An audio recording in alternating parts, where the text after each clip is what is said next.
and see exactly what's going on, as I believe the players are ready. As we're going to have John Ryan Hamilton here on the left with Death in Texas. You might know them better as X-Ray Cloud. On the right, we have Dustin Heidecker on Death Shadow of the Demir variety. Doom, what do you like between these two decks? So the Death in Taxes deck, not only I would say is normally a pretty big favorite in this matchup. There's a card in John's deck called Solitude. I don't know if you've heard it before, but very good against the card Death Shadow, because Death Shadow typically wants you to kind of go to a low life total. And if there's ever a point where Dustin gets 2 Death Shadows in play and John casts Solitude on one of them, they will both die. So I do kind of like John's position in this matchup. And also John, like you mentioned, is XJ Cloud on Magic Online and Twitter. Very, very accomplished player, knows a lot inside and out this deck left and right. So I like John in this matchup. Yeah, John really one of the voices when it comes to Death in Taxes. So there's going to be no matchup John's really going to be surprised to see. Even Mississippi River from round 2, I'm sure John is ready for that one. I saw you tried to stream that one, but you learned unfortunately that card isn't on Magic Online yet. We got Magnetic Ulceration added. Maybe we can get that card added as we do search Cauldron up here off the Stoneforge Mystic. Every time I don't know if you've had this experience, Mason, but every time I find a sweet deck and I'm looking at the legacy format and then I go into Magic Online and I search it and it's got that red kind of border around it and my heart sinks, No, that's fair and understandable. Is that a serialized Yorion, by the way?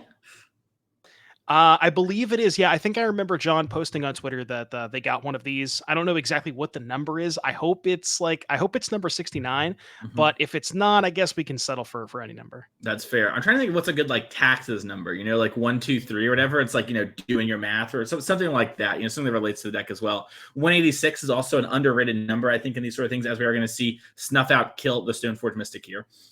You could just look at whatever in the United States, whatever date taxes are due. If it's April 16th or something, so you just get 416.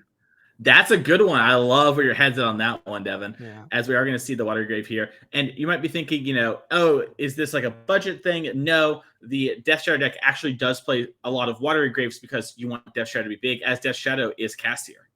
Yeah, I think the typical split is usually it's 4 Watery Grave and 1 or 2 Underground Sea. It looks like Dustin has 3 Watery Grave and 2 Sea. So actually even going for, doesn't want to go all in on Watery Grave for Death Shadow because there are some aggressive decks in the format. So doing a split of 3 and 2.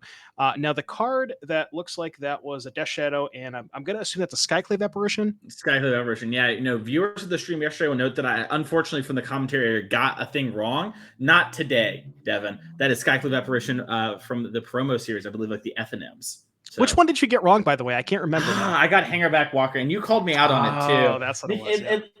It looked like Hangerback Walker. There was a big dice on it, but it was Walking Ballista, which I've never even seen before. Anyways, Wasteland, land for the turn. I actually didn't even know there was a Masterpiece Invention version of Walking Ballista. That's the first time I had ever seen it. So me and or Dom and myself were kind of confused by that one. Yeah, understandable. It does look more like Hangerback Walker than anything, as Wasteland was the play of the turn here and the Recruiter of the Guard.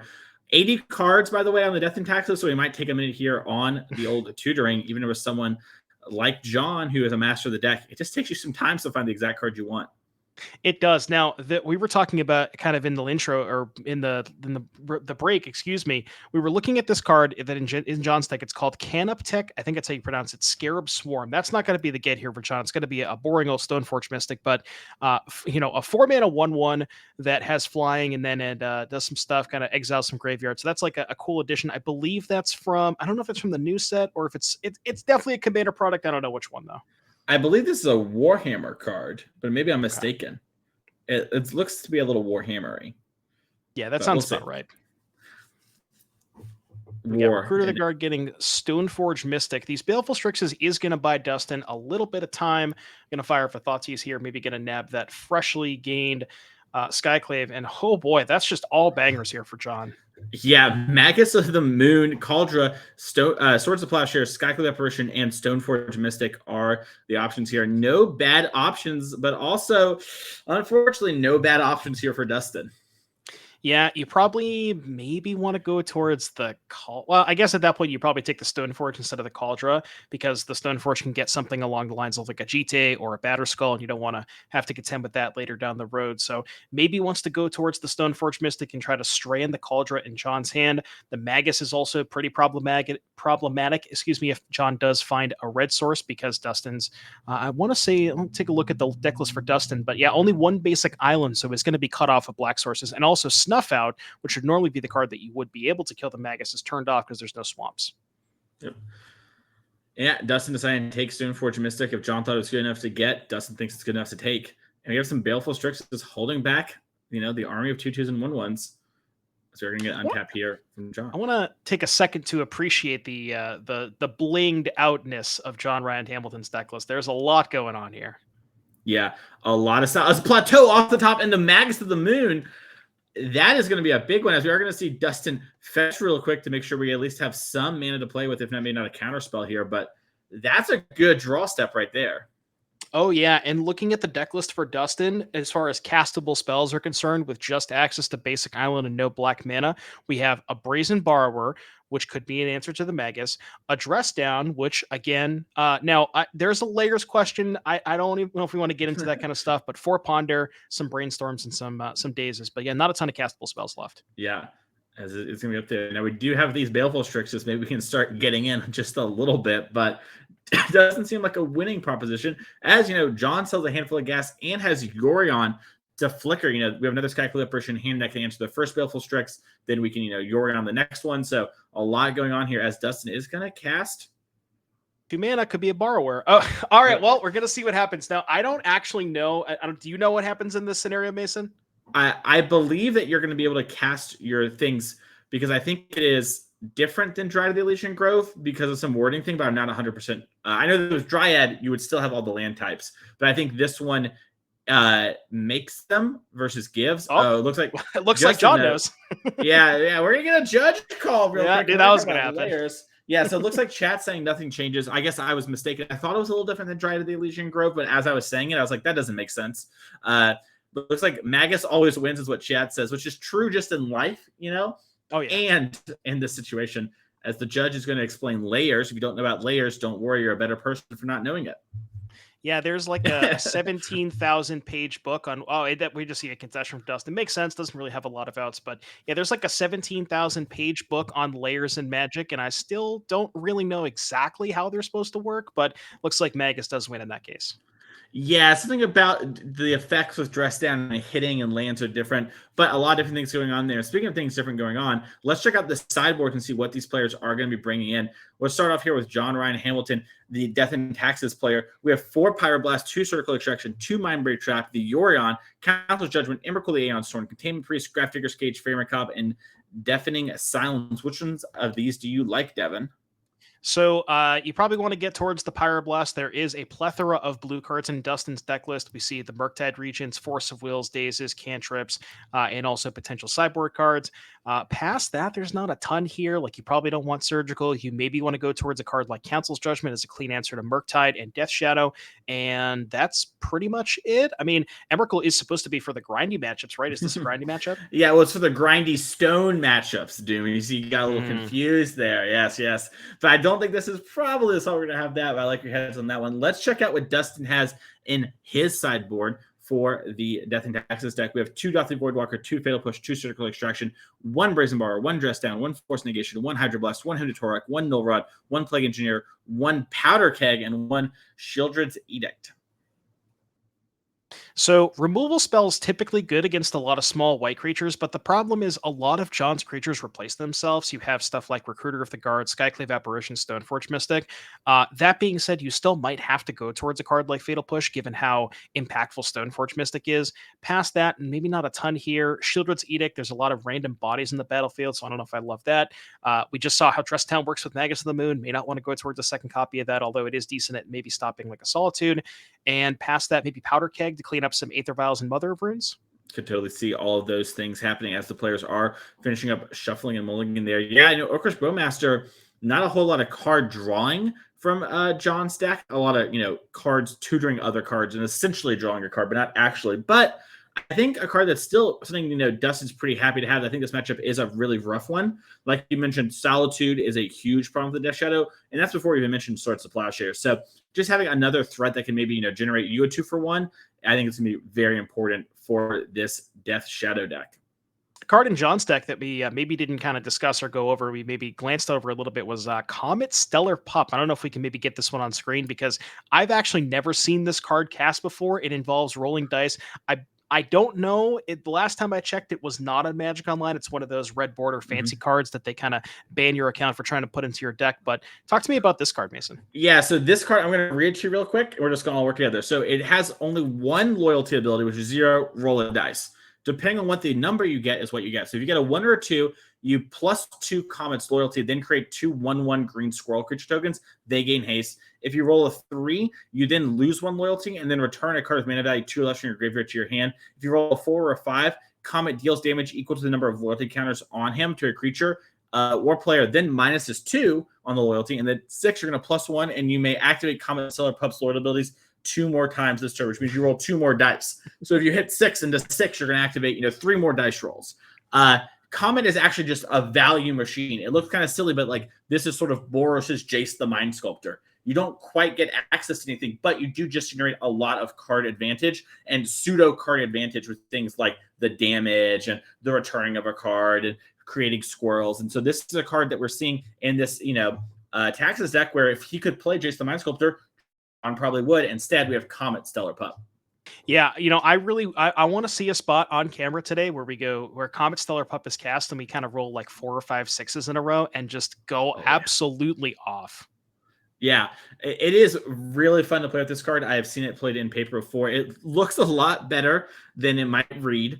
It plays a lot better than it might look. But yeah, you can have some really crazy turns. You roll a couple 6s, you tick up a bunch, you roll the 5, and you just bam, shoot someone in the face for like 6-7 damage and kill them. Yeah, one card that I'm maybe a little bit surprised to not see in John Ryan's deck is the fourth Air Lingus. It's actually the card that I played in the initiative deck today. It's the X red white sorcery, make X 2/2s, they gain haste, and if something hits you, you get the Monarch this turn. John's got a lot of small creatures, so and is splashing red. Now we see a Thoughtseize being cast here off a Watery Grave, and we are going to reveal, I believe, Cavern Plains Karakas Port, and then we have a Stoneforge, a Cauldra, and a Pyroblast. Not the best hand here from John. Yeah, not the best by a long shot, but has a little bit of interaction and had some powerful threats there. So we're going to see Dustin write down these cards. And now, John just has an answer on this very awkward Cauldra. If we ever draw another Stoneforge Mystic, it'll be back online. But till then, it's kind of just like we're on a mulligan to 5 here. Yeah, that's the rough part about having Stoneforge and Cauldra in your opening hand and getting Thoughtseize is now, like you mentioned, just that Cauldra is going to be sitting there forever. And even if we do find another Stoneforge, that's, as we said, a lot of removal in Dustin's deck. Now, John does kind of have, the Rishadan Port to maybe buy a little bit of time. Hey, that's a pretty good draw step. Yeah, Aether Vial off of Plains here. And that's going to let us dodge a bunch of the counter spells and let us double spell a lot more, as Dustin is going to cast a Null Rod. Hello. Artifact abilities cannot be activated. Worth noting, Null Rod cannot activate right now. True. So if you somehow give Null Rod an ability, I don't know where we're going with that, but yeah, that's actually one that we didn't kind of glanced over a little bit in Dustin's sideboard. It does kind of make sense for him to bring it in here due to the presence of Aether Vial and the equipment from Stoneforge as well. Yeah, Umezawa's Jitte is back breaking card. We can totally see this here. As Wasteland is going to go after the Watergrave. And now, this is why you see a lot of players talk about this Death and Taxes deck as a control deck. Things like this happen where you can kind of strangle someone on resources. And John here hits Dustin with the upkeep Rishadan Port. Dustin doesn't have anything. And now, John has able to make up time. That slow start just doesn't matter when you're on 2 lands and Port's going on. So we're going to see a Brainstorm in response. And yeah, John has a fetch land. Looks like he's going to Pyro the Brainstorm and just try and stick Dustin on lands. Yeah, whenever you miss a land drop against the Rishadan Port that's in play, it's got to feel pretty bad. And like you said, the Wasteland taking care of the other one. So very, very good sequence here for John. Dustin really going to need to find some lands off of this Brainstorm, preferably a fetch land, so we can shuffle away some of the other stuff that we maybe don't want. And we're actually just going to go ahead and fight over the Brainstorm. Yeah, that makes a lot of sense. Yeah, I like this. Normally might not want to do something like this, but just getting a spot where Dustin, just says draw, go. Your Red Elemental Blast looks a lot like Time Walk. Yeah, it's all that brainstorm is almost as good as a wasteland if it's denying Dustin's ability to find more lands, and that's really all John wants is a little bit of time to take over with some of the John's more powerful cards like the Cauldron. I mean, at this point we maybe just get the hardcast the Cauldron.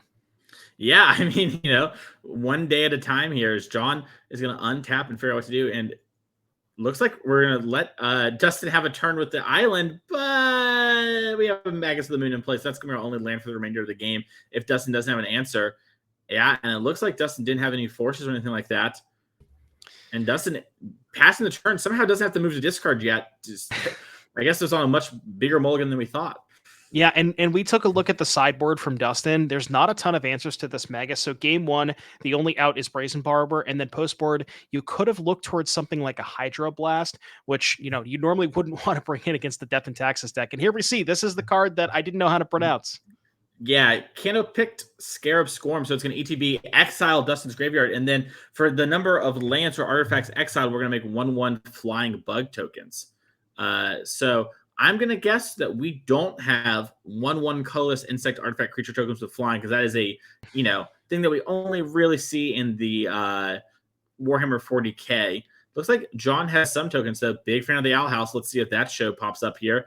It's going to be some Scizor. All right. Scizors. I'm down with those. Those are appropriate tokens for 1/1 insects. Yeah, I think you can use things from other games and other IPs as long as it's at least makes a little sense. That's a bug, even if you don't know Pokemon, and it's like colorless looking. I approve.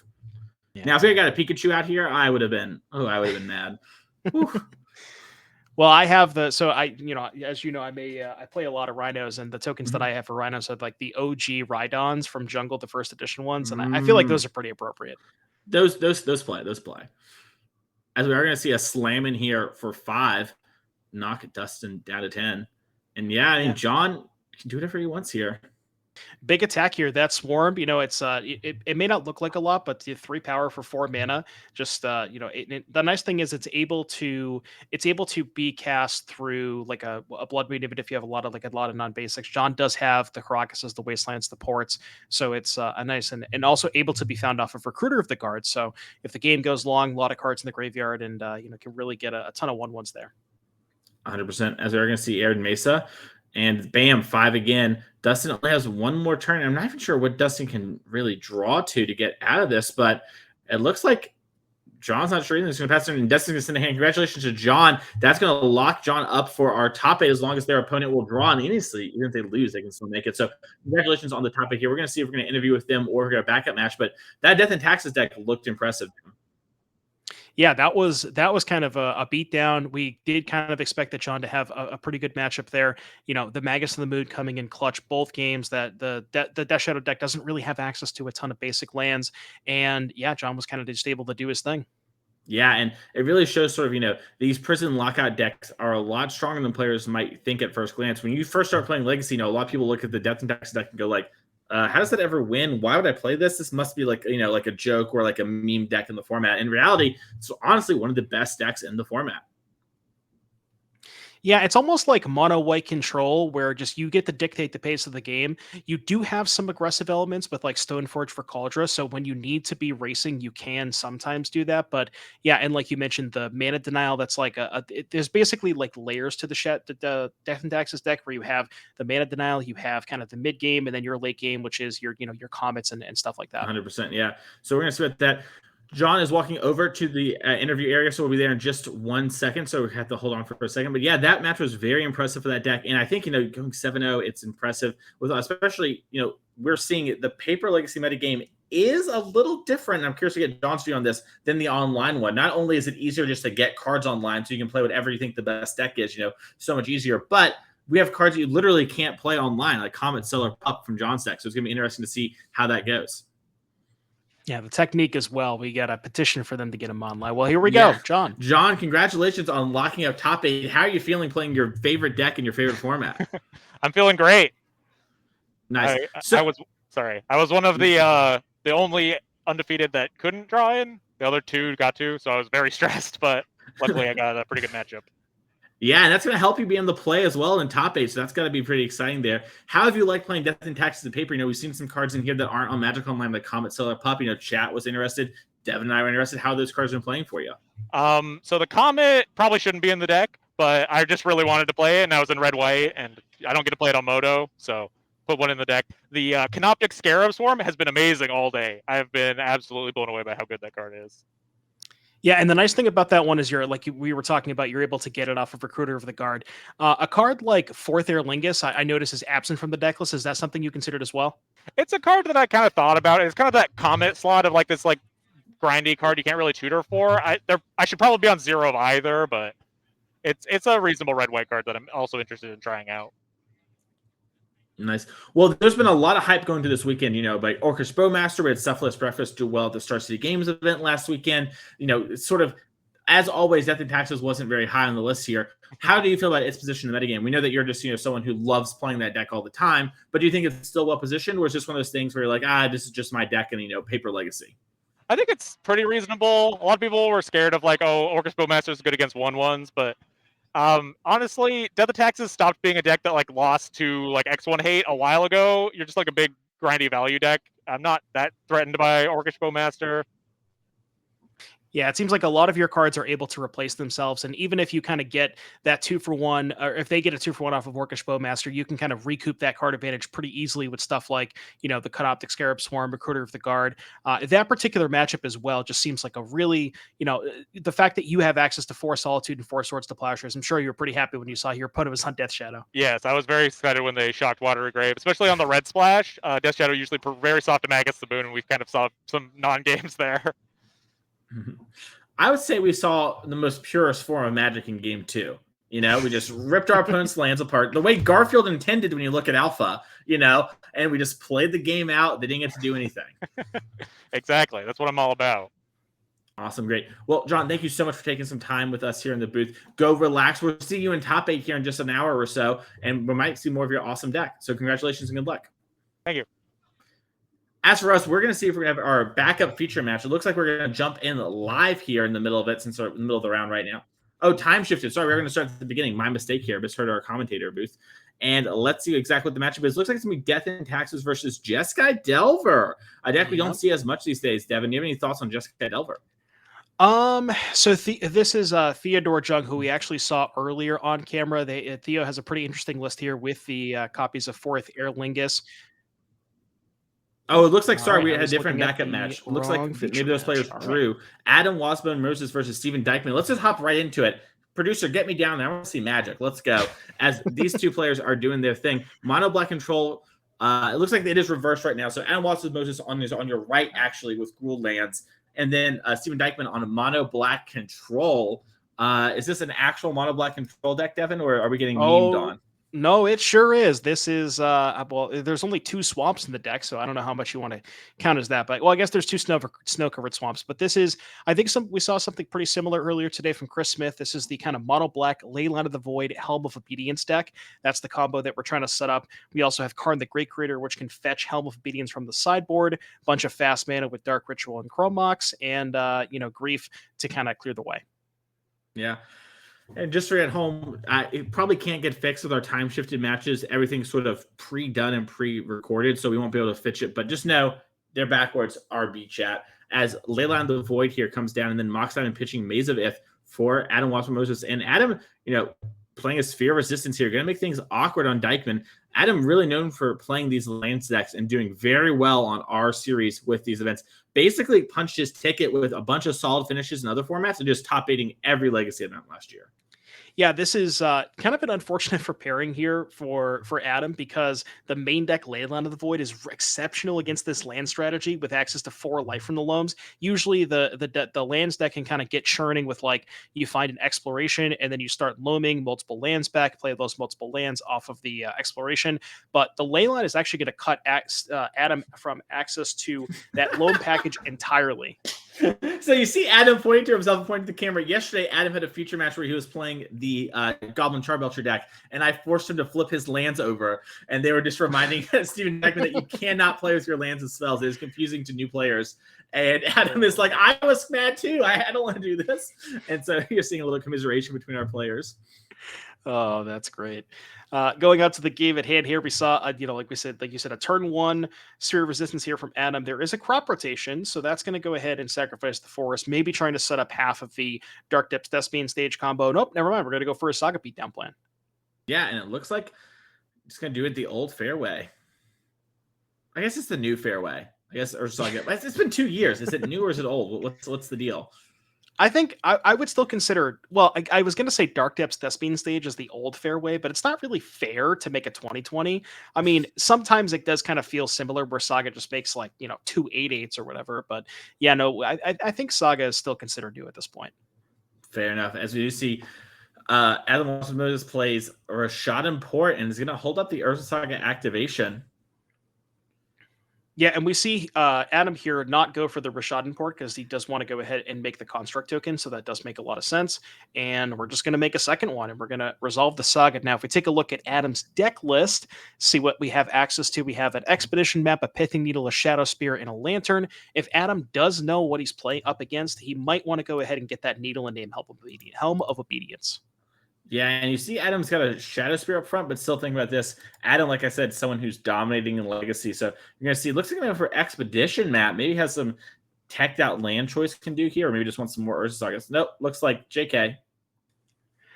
We changed our mind. I was going to say we could go ahead and get a second Saga. Actually, I'm trying to find... Okay. Oh, I always get confused on MTG Melee because they put the Sagas in the enchantment pile. So I was looking at the land slot. I'm like, where did the Urza Sagas go? But yeah, there's 4 copies of that card. Fair enough. Yeah, as we do see Pithing Needle, and I'm going to guess Helm of Obedience was named.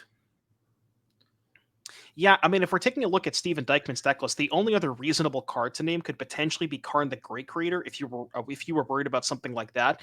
Now, with the 2 constructs on the battlefield, maybe that is a concern where you're worried about Steven being able to go Karn for Bridge. But yeah, it's one of those 2 almost certainly named. 100%. And I believe Sphere of Resistance doesn't affect artifacts, right? So that is a very reasonable thing here. The Orcish Bowmaster gets flashed in. No, Sphere is actually all spells. Oh, it is all spells. Oh, my mistake. Yeah. Oh, wow, we have the army token. I'm impressed by us.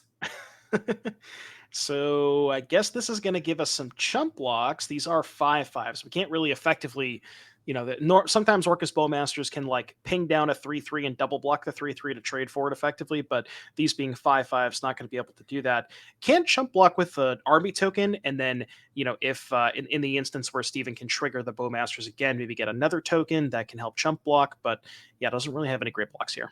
Yeah, you see Dykman really taking his time thinking about exactly what he wants to do here. I know Dykman had some real indecision on what to play in Legacy this weekend, although it looks like doing pretty great here at 5-1 with the mono black control deck. I watched him stream a little, Devin, and he like turned 2 people back to back with a Reanimator. I was messaging his friend. He's like, "Get me Reanimator. I'm going to play that." But it looks like, and ultimately ended up on this deck here. Yeah, and we see Adam going to go ahead and Rishadan Port on upkeep with, just it almost feels like this is very commonly a pattern of the land stack where it's just Rishadan Port, Wasteland, and very similar to the Death and Taxes deck that we just saw. That mana denial element is very, very important for decks like this, where you're just trying to kind of prolong the game and eventually get to Merit Lage. But Saga's also, just good enough by itself. 100%. As we do draw Takanumi for the turn, so Dykman will have a land drop he can make and maybe get out things, but realize with Wasteland play, I'm not going to get anywhere. Just going to pick up his cards. We're going to go to game number 2 here. We're going to look at Steven Dykman's sideboard real quick here and see what he has. It looks like we have 3 Plague Engineers, 1 Ensnaring Bridge, 1 Chalice of the Void, 1 Vaulter of the Whispers, Trinosphere, Microscope Platus, Wormcoil Engine, Liquid Metal Coating, Pithing Needle, Helm of Obedience, Tormund Script, the Stone Brain, and the Filigree Silex. What do you like in this sideboard, Devin? I'm not really sure I like any of this stuff. Most of this is just for the Karn package. You see 11 one-ofs, 11 artifacts to go ahead and get with Karn, along with, 12, along with 3 Plague Engineers. I don't really think that Plague Engineer is something that Steven is going to want to access. Not very powerful against Adam's deck, so I would not be surprised to see Steven just kind of resubmit the same 60. I like it. Let's look at Adam Watson Moses and see what he has. Looks like we have 3 Force of Vigor, 2 Choke, 2 Fairy Cup, 2 Lightning Bolt, 2 Pyroblast, 2 Surgical Extraction, 1 Red Elemental Blast, and 1 Graph Digger's Cage. Anything jumping out here in this matchup? Well, you see, Mason, Steven has a lot of artifacts, and Force of Vigor happens to kill 2 artifacts. So I think I like that card. And then past that, you could, there's really not a ton else. There's a bunch of Pyroblast. Those aren't great. Surgical Extraction, maybe, but probably not. So yeah, give me the Force of Vigors, and I think that's about it. Sounds like a plan to me. Choke not very good against the mono black deck. I did play. I'm positive. I actually played against a deck once in a league that was blue-green land destruction, where it played Spreading Seas, Sea Claim, and then the Merfolk that does that, and then choke. And it would just choke your lands down. It was very funny. I kind of wanted to scoop that person and keep them in the winner's bracket, but I was down bad for some play points. We need to find a choke for swamp so we could just play the combo deck of turn 1 Urborg, turn 2 whatever Gromox, land, play that, and then all their lands still on tap. I love it. That's a great idea. We are going to see Dykeman on a mulligan here, it seems. Oh, chat figured it out. So you play Dryad Leasing Grove, you donate the Dryad Leasing Grove to your opponent with Harmless Offering, or donate, and then you play choke. Holy. I bet my opponent had that in their deck. I just killed them before it mattered. I was playing Amulet, so I had bounce lands. It was very strong against their I'm going to put Sea Claims on your land plan. As we're going to see Ancient Tomb into a Chrome Mox. Leyline of the Void was on 0. And we're going to put Agadeem's Awakening, better known as a land. And we're going to cast Dark Ritual. Well, that's a turn 1 kill. And Adam's dead! Pick him up! Pick him up! Done. Dead game for babies. Pick them up. Shuffle your cards. You learn nothing. Pack them up. Let's get a little ad going. If you want to have fun like that, you want to get turn 1 killed, let's go out to St. Louis. We're just going to do game 3, actually. Yeah, but we do have an NRG event in St. Louis, July 8th to the 9th, so we're going to mix that one. But yeah, we're going to have game 3 on screen for you here after we show this. But yeah, more Legacy. So if you want to get turn 1 like that, come on down. What a great time. If you're curious at home, bro, we'll pull them up here in the future match area. What happens is Leyline of the Void is in play. All the cards can't go to the graveyard. Helm of Obedience says mill until you hit, I believe, a land or something like that. But they never hit the graveyard is how it's worded. So you actually just mill your opponent's entire deck. So it's just a turn 1 kill like we saw there because you can't actually have a card hit the graveyard. Helm repeats the process. You run out of cards in deck. Adam dies. Just take your cards and just put them in the trash. This literally, they can't go to the graveyard. Where else are you going to put them? You got to put them in the trash. But yeah, this is the card here. So basically, like you said, it mills until your opponent. I think it's until they hit a creature. But yeah, it never actually checks to see if a creature is hit because all the cards go to exile. So I believe we're going to have game 3 here in just a second. And this shows why you were a big fan of Force of Vigor, right? If Steven Dykeman does that and doesn't Adam goes Force of Vigor, pitch anything, Dykeman's like, oh, I have 2 lands in play and no cards in hand. I'm dead. Like the game's inversely done. As Dykeman's taken a big think. Yeah, Force of Vigor would have been huge there for Adam. You could have blown up the Chrome Box and the Leyline, let the Helm Trigger resolve, mill 1 card, and you're just like, Steven just has nothing left over. So yeah, Force of Vigor, definitely important. But with Adam on the play, not only Force of Vigor, also going to be able to deploy, Adam's really looking for turn 1 land, Box Diamond, and Sphere Resistance to kind of prevent Steven from kind of going as fast as Steven did that last game. Yep. Play draw match. Steven Dykeman does have a Leyline of the Void in hand. Thank you, Steven, for holding your hand under the camera so I can see it. Deep in the tank here, I wonder. Yeah, I wonder if he has most of the combo.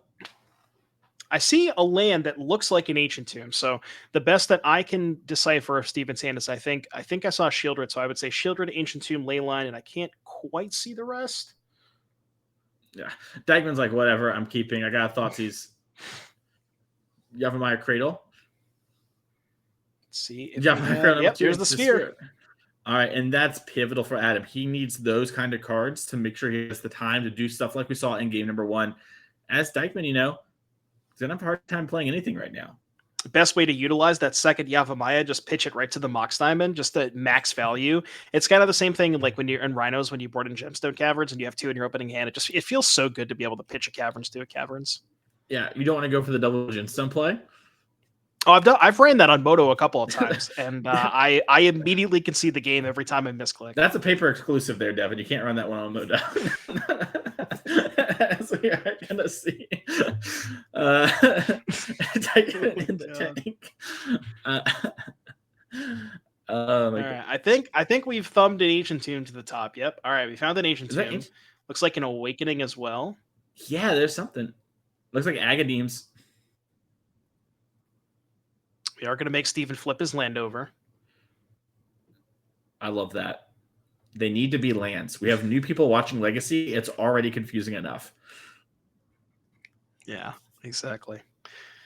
Steven going deep in the tank here, thinking about a Grief. Okay, now I know a lot of people who watched the Modern broadcast yesterday saw quite a bit of grief and, was able to feign death and Undying Malice. We have none of that stuff here in Steven's deck. This is just, I guess, what you would call the fair grief. Yeah, I think it's just the fair grief. So we have another Sphere, Pithing Needle, and a Urza Saga. Really good hand here from Adam. Yeah, Adam's like, can't take that one. Steven sure wish he could. I mean, I guess we can go ahead and take I got to take the second sphere because otherwise Steven's just not going to be able to cast any spells this game. And, because Adam has access to the Saga, Adam could just go play Saga, play second sphere. Steven's locked out of casting spells for the entire game, and Adam's just making, 2 5/5s. Yep. We are going to see a Pithing Needle here. Probably going to name Helm of Obedience. Maybe names Karn, but... Yeah, in spots like this, they're both 4-mana cards, so it's like the sphere kind of locks out both of them regardless. I guess maybe you're more likely to die to just a hard cast Helm, because Karn's... Steven probably doesn't have time for Karn, so I guess most likely Helm, yeah. Yeah, makes sense. The Adam just vibing, looking around like, I can't cast spells, you can't cast spells. I'm just going to make Urza Saga constructs. Let's see what you got, Dykeman. As Dykeman does have Ancient Tomb, so he's going to be able to play a little bit more of that sphere than the average Bayer could.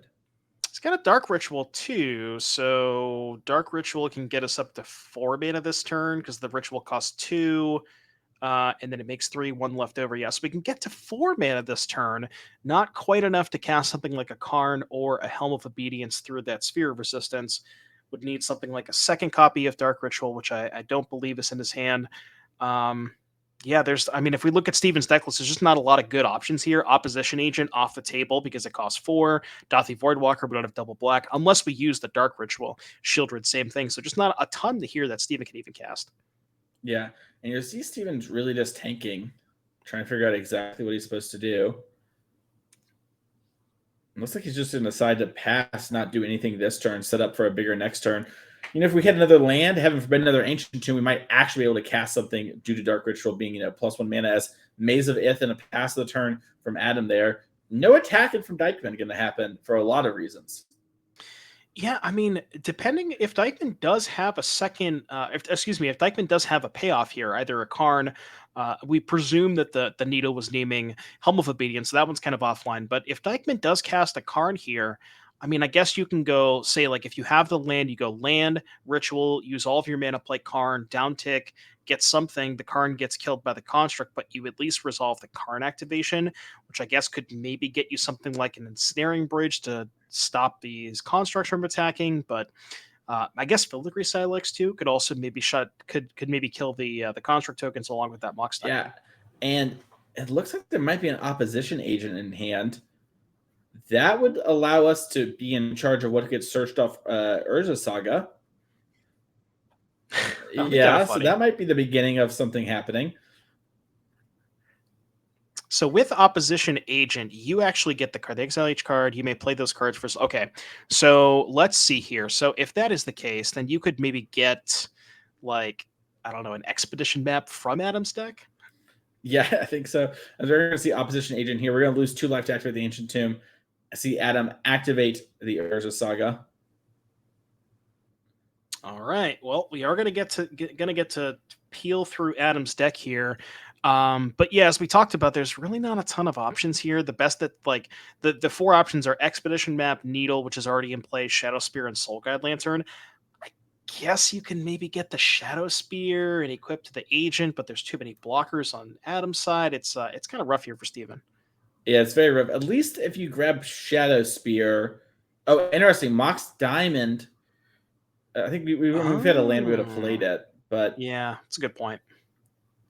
Kind of an interesting option. But yeah, I think Shadow Spear, like you said, might just be it's either that or Expedition Map. Map lets you play into the sphere a bit more. Shadow Spear lets you have a chance against the construct, so they both can't be attacking. But there's like the Maze of Ith, so things get weird anyway. So you're not going to gain any life. It's going to be a weird game. Yeah, Shieldred's in his hand. What's that? Shieldred's in his hand. Oh yeah, Dykeman has Shieldred the Apocalypse and Legacy. I'm not even saying it's bad. It's just very funny. Yes, Dykeman's got 3 copies of those. I'm just saying 3 copies of that in Dykeman's deck. That is a pivotal plan. All right. Yeah, Dykeman's just a big misplaced Ginger fan. Wanted to give him a little shout out there in the stream, and we're going to see Shadow Spear be the take. If Dykeman was a real misplaced Ginger fan, he would have found room for a Castle Lockman. I'm just saying. It helps find the combo. So we pass it back. You can even talk yourself to playing an expedition map and maybe one Urza Saga. Then Saga can get the map, which can get the castle. That's a deck building. Holy. All right, we've had enough. Dykeman's going to go ahead. Dykeman's just tacking it up, had enough there. Oh my goodness, that's a very funny round. And we saw the power of, this fast man, these sphere resistance. So we're going to do a more legacy action after this. But before that, Devin, I do want to talk about our upcoming events here because we have some coming up. I know I got to mention them really quickly there. Jokingly, we have St. Louis, July 8th through the 9th. We have the 10K Team Showdown, Modern Pioneer Legacy. You, two of your friends or two people come on out, have a good time. We're going to be playing a lot of Magic that weekend, and then more Legacy on the Sunday 5K trial. If you love Legacy, I know it's really hard to find some place to play, but here on the NRG series, we've got your back. If you're not into Legacy, though, we do have more events coming up. We're going to Detroit August 12th through the 13th. We have a Modern 10K Showdown, and then a Sunday 5K Pioneer Trial. Our 10K Showdowns have been selling out every single time we go someplace, so I'm excited to see how it does here in Detroit. We had a big turnout there last time. Then that's not it for the end of the year. We still have October. We're going to Indianapolis for the 14th and the 15th for our Sunday 10K Pioneer Showdown, and then a 10K Team Trial. Once again, Modern Pioneer Legacy. If you win one of the showdowns, any of them, and we win the team one with your friends, you will be in our end of the year Players Championship. $25,000 on the line. There are really two ways to get here. You win one of our showdown events, you can see sort of the players up here. June's going to be Matthew Hoey for winning earlier today. Congratulations to him. And then you have 6 at-large bids at the bottom, which you can get by getting leaderboard points. Currently, players have been accumulating these points all year. You see Sarah Shearing sort of the top of the people not qualified. Orange name means they've already done it. The top 6 of those players are going to get to play our end of the year championship. And this is the halfway point, Devin. I believe we have 4 events left in the year after this, which means you can still make it out to our events. And if you get a couple top 8s, you will be in the running for this event. So make sure to come on out and play our events. We're going to have more Magic for you. So click that follow button so you don't miss anything. We're going to take a quick break and we'll be back with round number 8.